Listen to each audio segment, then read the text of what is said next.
আজি মই আপোনালোকলৈ আকৌ এটা নতুন ভিডিও লৈ আহিছো। আজি মই আপোনালোকক আইভি লতা কেনেকৈ লগাব লাগে, কেনেকৈ যতন ল'ব লাগে আৰু কেনেকুৱা মাটি ইয়াৰ বাবে ভাল এই বিষয়ৰ ওপৰতে ভিডিওটো বনাবলৈ লৈছো।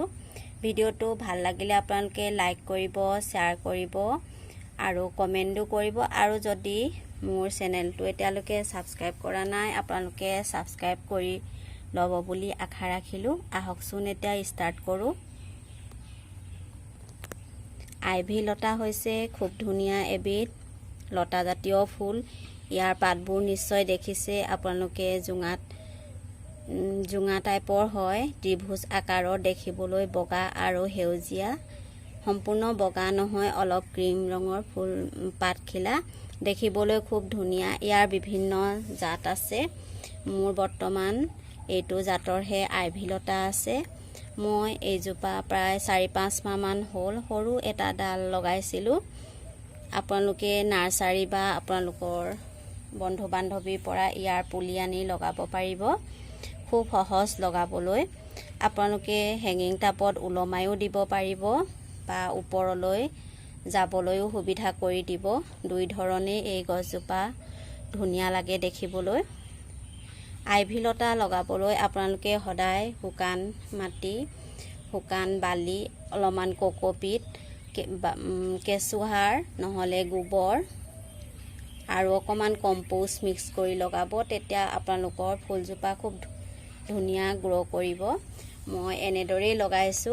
মই বৰ্তমান টাবটোত কোকোপিট দি থৈছো আৰু অলপমান কেঁচুসাৰো দিছো। ঠাণ্ডা দিনত এই গছজোপা দেখিবলৈ খুব ধুনীয়া হয়, গ্ৰো ধুনীয়া হয়, খুব ভাল লাগে দেখিবলৈ। খুব সহজ, আপোনালোকে অতি সহজতে লগাই ল'ব পাৰিব।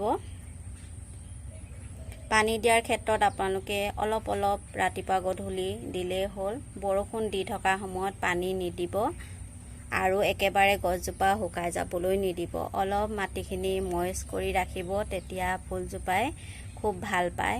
ইয়াৰ ডালবোৰ একেবাৰে কোমল টাইপৰ হয়।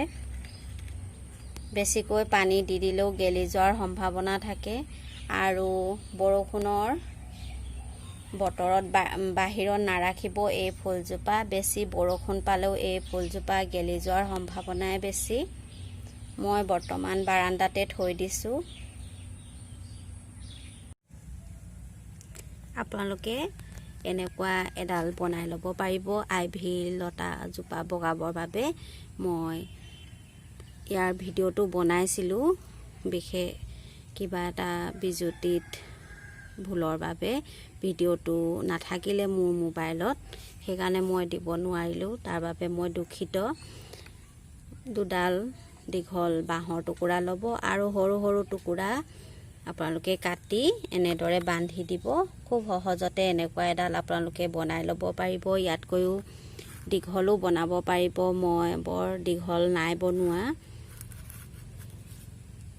আৰু কালাৰ কৰি দিব, খুব ধুনীয়া লাগিব।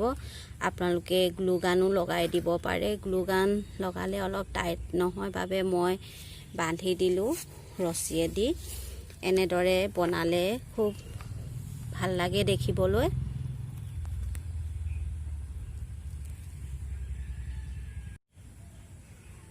এনেকুৱাকৈ লগাই দিব।